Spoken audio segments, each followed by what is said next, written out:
अस्सलाम वालेकुम स्टूडेंट्स, आज जो हमने क्वेश्चन प्लान किया है दिस इज 32 मई जून 2007। इलेक्ट्रिसिटी क्वेश्चन है। Question number 1, this is the circuit diagram that we are supposed to construct. अच्छा, इस सर्किट डायग्राम को अगर हम देखें तो सेल पावर सप्लाई के साथ अगर हम एंटी क्लॉकवाइज चलते हैं तो ये R1 रजिस्टर कनेक्टेड है। दिस इज R1 रजिस्टर के बाद आप देखेंगे कि यहाँ पे एक ब्रांच बन रही है। एक जो ऊपर वाला स्टेम है और एक जो नीचे वाला स्टेम है, ऊपर R2 कनेक्टेड है और नीचे एम्पियर मीटर के साथ R3 कनेक्टेड है। R3 के साथ R2 और R3 दोनों जाके वापस से रिकनेक्ट होते हैं, एक सिंगल चैनल बनाते हैं और उसके बाद वो जो सिंगल वायर है वो वापस से पावर सप्लाई में चला जाता है। तो हम जानते हैं कि these all lines indicate connecting lead. E for power supply, EMF, and R1, R2 and R3 these are resistors. अच्छा, use the voltmeter to measure the EMF E of the power supply. First of all, we are supposed to note down the EMF of the power supply. अच्छा, ये cell है, हम जानते हैं कि पीछे से एक वायर लगा हुआ है। ये वायर बेसिकली इन दोनों के EMF को ऐड करता है। This is spring side, this is negative potential, this is positive potential. So let us write the EMF first. हमने मल्टीमीटर 20 वोल्ट के ऊपर आप सेट करेंगे मल्टीमीटर को और उसके बाद हमने सिर्फ इसको इससे कनेक्ट कर देना है प्लस और माइनस के साथ।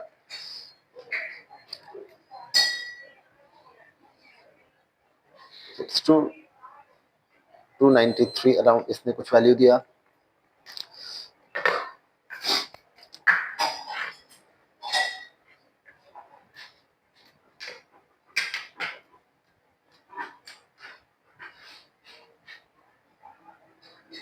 Two point nine five volt.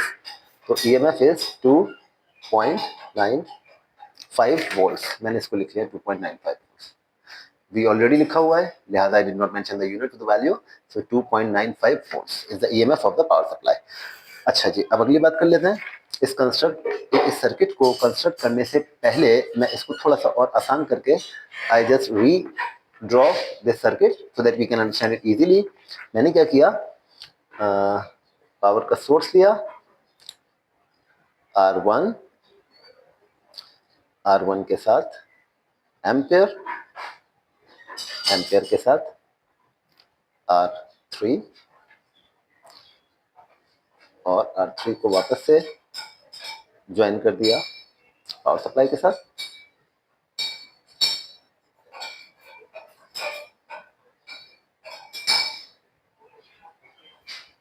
R2, ये देखिएगा, इसी सर्किट को मैंने वापस से रीड्रॉ किया। मैंने क्या किया, मैंने पहले एक ब्रांच बना लिया, एक सीरीज बना लिया पावर सप्लाई से R1 से एम्पियर से R3 और R3 से वापस बैटरी। R2 को मैंने कनेक्ट कर दिया A और R3 के पैरेलल इस तरीके से। तो वही सर्किट है ऊपर वाला, इसको मैंने वापस से रीड्रॉ कर लिया थोड़ा आसानी से समझने के लिए। अब इसे कंस्ट्रक्ट कर लेते हैं। I will connect R2 later on. First I will construct a series of battery R1 ampere R3, that's it। अब इसका एक सीरीज कनेक्ट कर लेते हैं। तो मैंने बैटरी लिया, एक वायर लिया, वायर से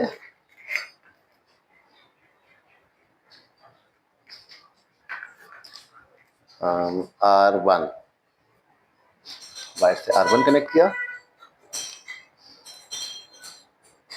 R1 के बाद एम्पियर मीटर कनेक्ट कर देते हैं। अच्छा, जब आप एम्पियर को रखेंगे तो इसको 200 मिली एम्पियर के ऊपर, this one option is to be used, 200 milli ampere.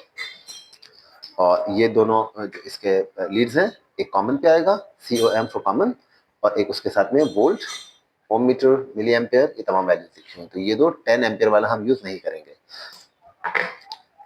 R1 के बाद मुझे एम्पियर मीटर सीरीज में कनेक्ट करना है।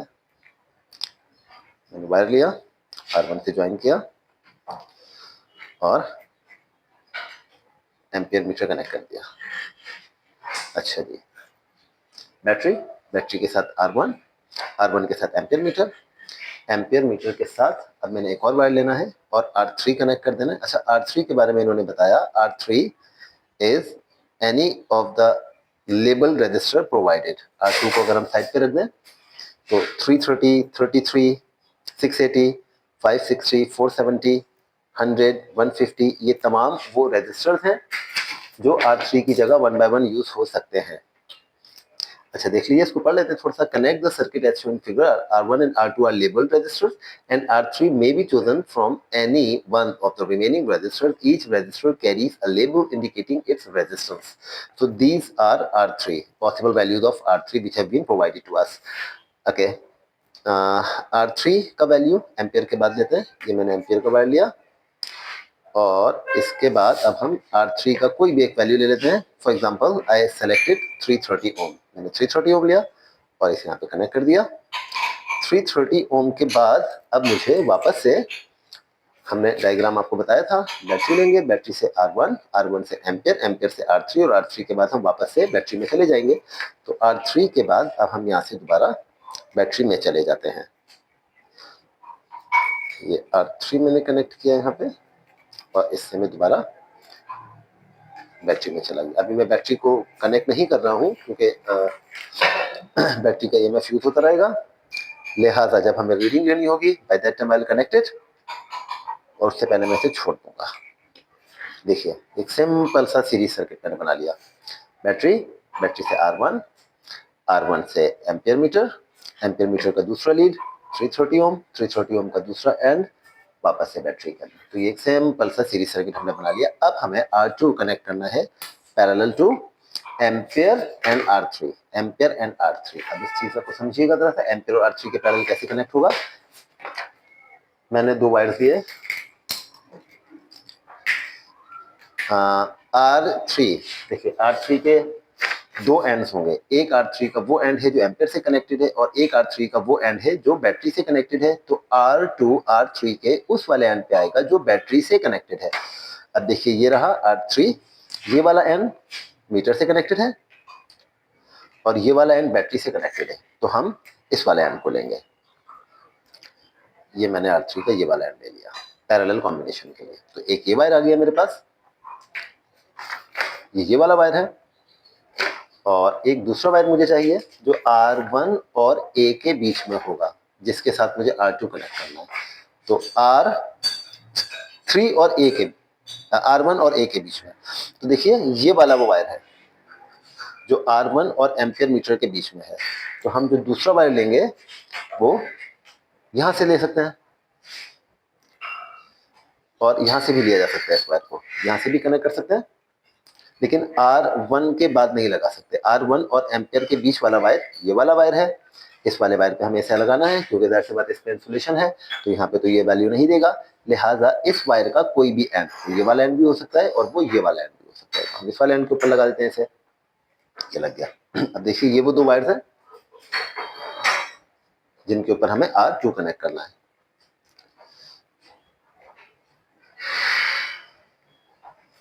दिस R2 और ये मैंने R2 इस पे कनेक्ट कर दिया।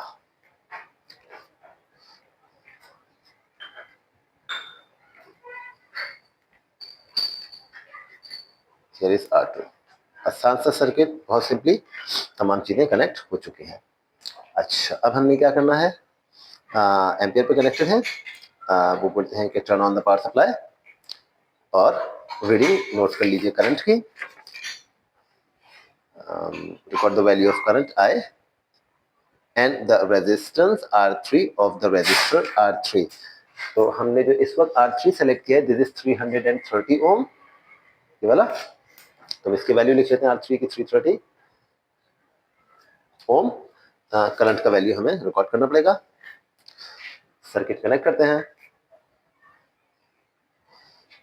4.7 सर्किट को डिस्कनेक्ट किया,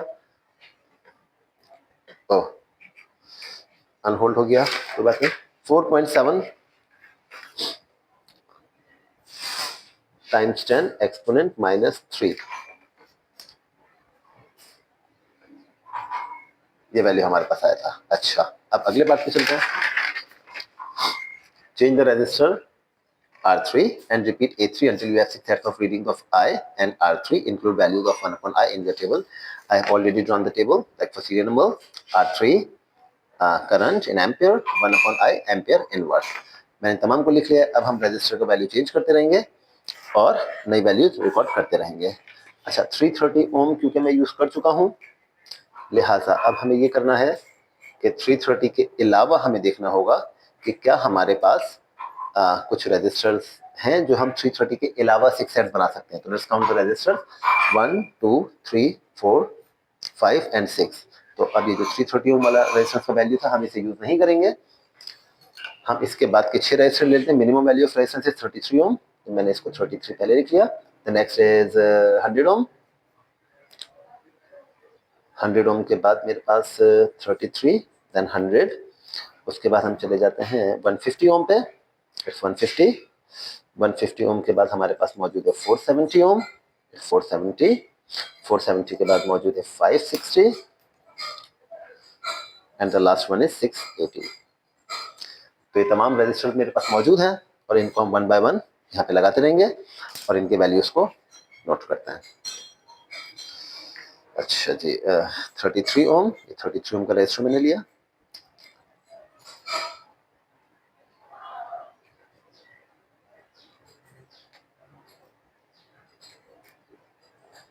कनेक्ट हो गया।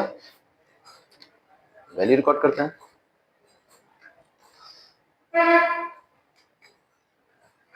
14.5।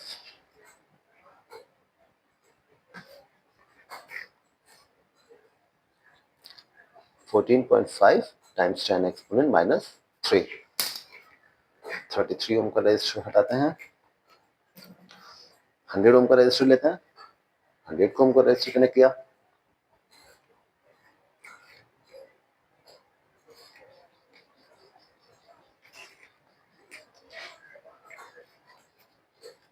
और एक नया वैल्यू लेते हैं करंट का 11.1।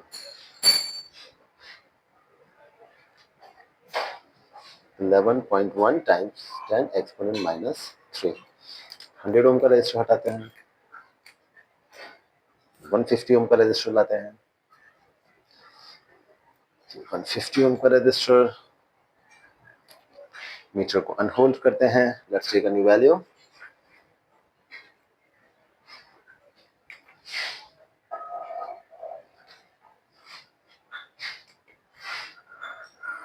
(8.2) टाइम्स 10 एक्सपोनेंट माइनस 3। अच्छा जी, 150 ओम का रेजिस्टर की वैल्यू हो गई। 470 ओम का रेजिस्टर लिया।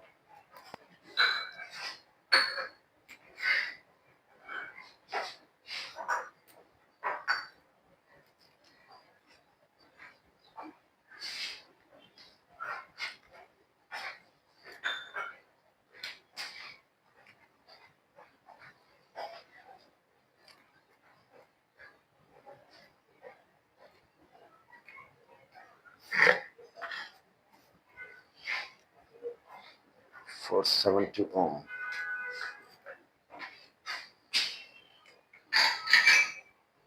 3.5 टाइम्स 10 एक्सपोनेंट माइनस 3। 470 ओम के रेजिस्टर को हटाते हैं। अगला रेजिस्टर है 560 ओम का। 560 ओम का रेजिस्टर लेता है।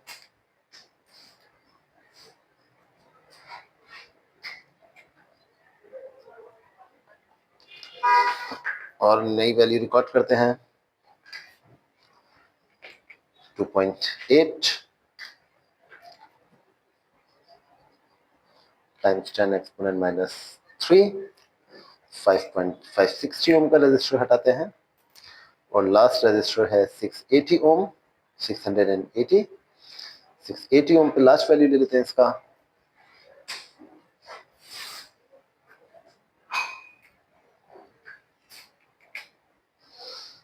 इट्स 2.4। 2.4 times 10 exponent minus 3। अच्छा जी, ऑब्जर्वेशन हमारी तमाम कंप्लीट हो गई है। See the table is ready. तमाम वैल्यूज हमने ले ली। अब हमने सिर्फ 1/I को कैलकुलेट करना है और हमारी एक्सपेरिमेंटल डेटा तमाम का तमाम कलेक्ट हो चुका है। उसके बाद इसका ग्राफ प्लॉट करना है। तो अब हम इसका 1/i कैलकुलेट करते हैं और इसका ग्राफ प्लॉट करते हैं। अच्छा जनाब, देखिए 1/i का टेबल हमने फिल करना है। 1/i का वैल्यू मेरे पास मौजूद है। I'll just simply divide this by 1 and I'll get the results. तो देखते रहिएगा, इसके अंदर 3 सिग्निफिकेंट फिगर्स हैं, तो इसके रिजल्ट में एटलीस्ट 3 सिग्निफिकेंट फिगर्स होने चाहिए या +1 4 हो सकते हैं। 3 सिग्निफिकेंट इन दोनों का अगर हम इक्वल राउंड ऑफ करेंगे तो 3 सिग्निफिकेंट फिगर पे आंसर आएगा, और 8.2 3.5 2.8 2.4 इन तमाम के अंदर 2 सिग्निफिकेंट फिगर्स हैं, तो इनका जो कैलकुलेट डेटा आएगा हम उसको 2 सिग्निफिकेंट फिगर पे राउंड ऑफ करेंगे। इन दो का 3 सिग्निफिकेंट फिगर पे राउंड ऑफ करेंगे और बाकी 4 वैल्यूज का 2 सिग्निफिकेंट फिगर के ऊपर रिजल्ट को राउंड ऑफ करते हैं। 11.1 1 divide by 11.1 1 divided by 0.0111 result is 90.1 90.1। अच्छा, this is 8.2 like 0.0082 1 divided by 0.0082 result is 121.9। हमें इसका डेटा 8.2 मतलब 2 सिग्निफिकेंट फिगर थे, तो इसको 2 सिग्निफिकेंट फिगर पे राउंड ऑफ करते हैं, ये बन जाएगा 122 मतलब 120। 3.5 1 डिवाइड बाय 0.0035 इसको भी 2 डेसिमल पे राउंड ऑफ करेंगे, इट्स 286। 286 का मतलब 270 290 sorry 290 2.8 1 divided by 0.0028 result is 357.1 मतलब 360। और लास्ट वैल्यू कैलकुलेट कर लेते हैं 2.41 डिवाइडेड बाय 0.0024 रिजल्ट इज 416.6 मतलब 420।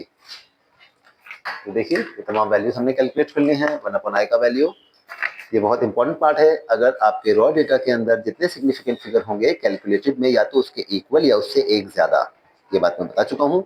अब हमें ग्राफ प्लॉट करना है एक्स एक्सिस और वाई एक्सिस के ऊपर। So plot a graph of 1/i on Y axis against R3 on X axis. तो R3 की तमाम वैल्यूज ये रही 33 से 680 तक। हम इसका ग्राफ प्लॉट कर लेते हैं।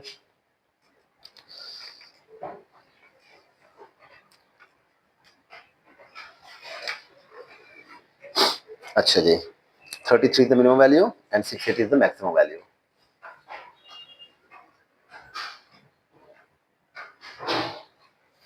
Now 33 680 R3 on the x-axis. सबसे पहले आपने एक्सिस लेबल करना है और 1/i हमारे पास टाइम्स tan एक्सपोनेंट -3 के अंदर ये वैल्यूज आ रही हैं। अच्छा, R3 33 मिनिमम वैल्यू है और एंड मैक्सिमम वैल्यू इज 680। तो हमें इन्हें एक्चुअली प्लॉट करना है। तो पहले इसका मार्किंग कर लेते हैं वैल्यूज की।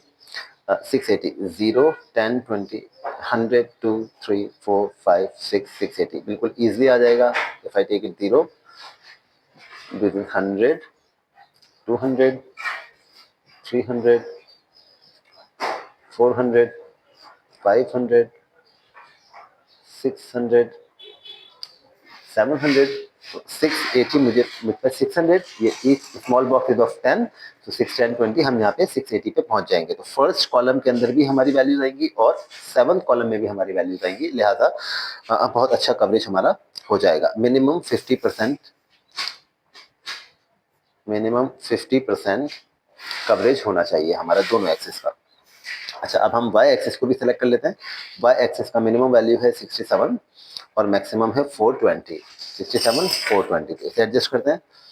67 एंड 420 0 400 तक जाना है। 50 100 150 200 250 300 350 400 आराम से हो जाएगा। दिस इज 0 50 100 150 200 250 300 350 400 450 एंड फिर 500। अब देखिएगा पहले वाले रो में हमारा डेटा नहीं आएगा क्योंकि हमारे पास जो मिनिमम वैल्यू है वो है 67। इसका मतलब फर्स्ट रो में we won't get any data, but in the second row इसके अंदर भी आएगा। And the next is 460। So ये 400, दिस इज 450 और ये 460, तो इसके अंदर भी आएगा। अब यहाँ से यहाँ तक के तमाम रोज कैलकुलेट कर लेते हैं कि ये total there are 12 rows, minimum 6 rows are to be covered. Let's count 1 2 3 4 5 6 7 8 9 rows के अंदर हमारा डेटा आ रहा है, which is equivalent to 75%। तो हम इजीली इसको प्लॉट कर सकते हैं। R3 33 67 33 0 10 20 30 33 पे 67, ये हमारा 30 है तो 33 इससे थोड़ा सा कहीं आगे 50 55 60 65 67, एक पॉइंट आ गया हमारा। अच्छा, द नेक्स्ट पॉइंट इज 100 पे 90.1, this is 100 90.1, 50 60 70 80 90 90.1 is close to the point. दूसरा पॉइंट आ गया हमारे पास। तीसरा पॉइंट ले लेते हैं 150 120, दिस 100 दिस 200 दिस इज 150 150 पे 200, दिस इज 200, sorry 150 120, sorry 100 110 120।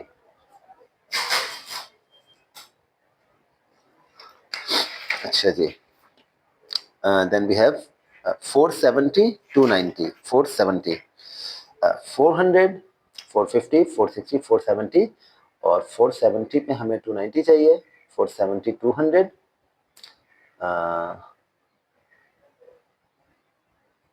300 290, 470 290, 560 360, 560 ये रहा और हमें 360 पे जाना है। 560 से 300 310 350, 560 360, this is the point। 360, now this is 350, this is 360।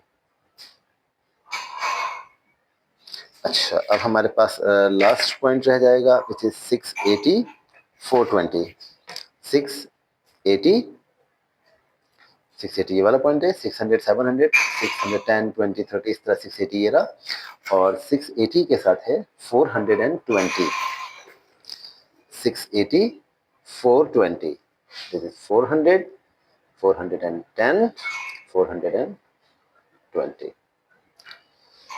1 2 3 4 5 6 ये 6 के 6 पॉइंट्स हमने प्लॉट कर दिए हैं। अब इन पे एक लाइन ड्रॉ कर लेते हैं। बहुत अच्छे पॉइंट्स हैं, इन पे एक बेहतरीन सा लाइन ड्रॉ हो जाएगा। I guess this the best possible line. एक पॉइंट और ये एक पॉइंट, ये 2 पॉइंट लाइन पे आ रहा है, ये 2 पॉइंट लाइन के राइट साइड पे आ रहा है, इसका मतलब 2 पॉइंट लाइन के लेफ्ट पे ही होंगे, तो इन्हें हम ज्वाइन कर लेते हैं।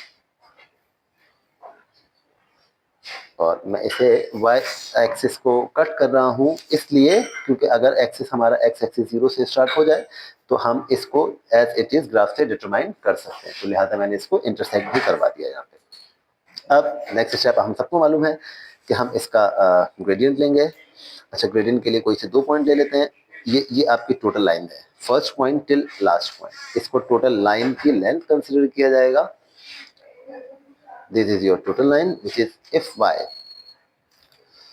So the point selected for the gradient must be equal to half of y। तो एक में ये वाला पॉइंट ले लेता हूँ और एक ये वाला पॉइंट ले लेता हूँ, इन्हीं दोनों पॉइंट को लेकर इनके ऊपर ट्रायंगल ड्रॉ होगा।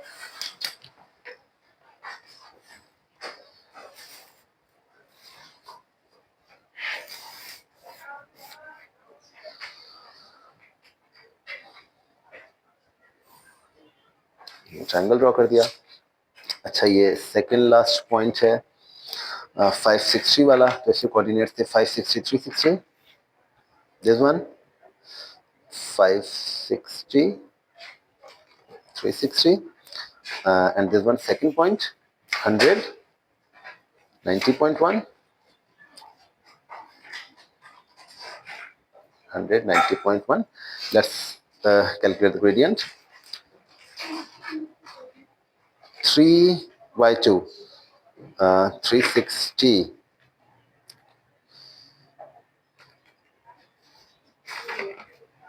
minus 90.1.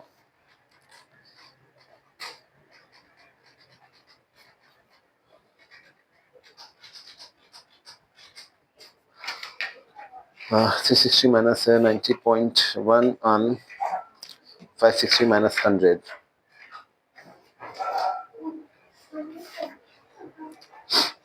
इसकी ग्रेडियंट कैलकुलेट कर लेते हैं. 360 minus 90.1. ओके स्टूडेंट, देखिएगा जरा, हमने यहाँ पे ग्राफ से ग्रेडियंट और Y intercept calculate, gradient calculate कर लिया है, वाई इंटरसेप्ट डिटरमाइन कर लिया है ग्राफ से. एक्स एक्सिस 0 से स्टार्ट हो रहा है, लाइन जहाँ पे इंटरसेक्ट करेगा वहीं से इसका वाई इंटरसेप्ट रीड कर लिया जाएगा. अच्छा, the next step is the equation that we are supposed to solve. This is the equation 1 upon I equals to R1 plus R2 upon ER2 times R3 plus R1 upon E. 1 upon I हमने y axis पे plot किया हुआ है. इनमें से कोई एक term mx है और कोई एक टर्म y इंटरसेप्ट है, तो हम देख रहे हैं कि x एक्सिस पे R3 था, m into x. R1 plus R2 upon ER2 is R3. This whole is mx and this is y intercept. R1 upon E equals to C. हमने इसको y इंटरसेप्ट से कंपेयर किया. R1 equals to y-intercept times E. Y-intercept is 3 into 10x minus 3 times E is the EMF of the battery given on the page number 1, 2.95. We simply multiplied 3 times x minus 3 with 2.95. The result is 0.0885 ohm. हमारे पास R1 का value आ गया. अब हम R2 को calculate कर लेते हैं. R1 plus R2 upon ER2. This whole is gradient because R3 was y-axis, x-axis. तो ग्रेडियंट से हमने कंपेयर किया R1 plus R2 upon ER2 को. ग्रेडियंट का वैल्यू मेरे पास मौजूद है 0.587. 0.587. अब 0.587 टाइम्स ER2 टाइम्स ER2. अच्छा, E का वैल्यू जो है वो हमारे पास मौजूद है. E is 2.95. तो multiply by 2.95 R2 is equal to R1 plus R2. R1 का वैल्यू है 0.885. 0.0885 प्लस R2. अच्छा, अब इनका प्रोडक्ट ले लेते हैं. 0.587 टाइम्स 2.95. Result is 1.73.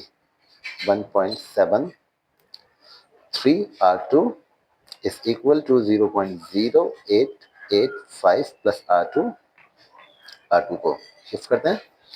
अब 1.73 minus 1, it is 0.73 R2 equals to 0.885 and R2 is 0.0885. 0.0885 divided by 0.73. Result is 0.121. 0.121. एक छोटा सा मिस्टेक हो गया था यहाँ पे. मैंने ग्रेडियंट का वैल्यू 0.0047 मालूम नहीं क्यों ले लिया था, लिहाजा मैंने इसको दोबारा से रिपीट किया.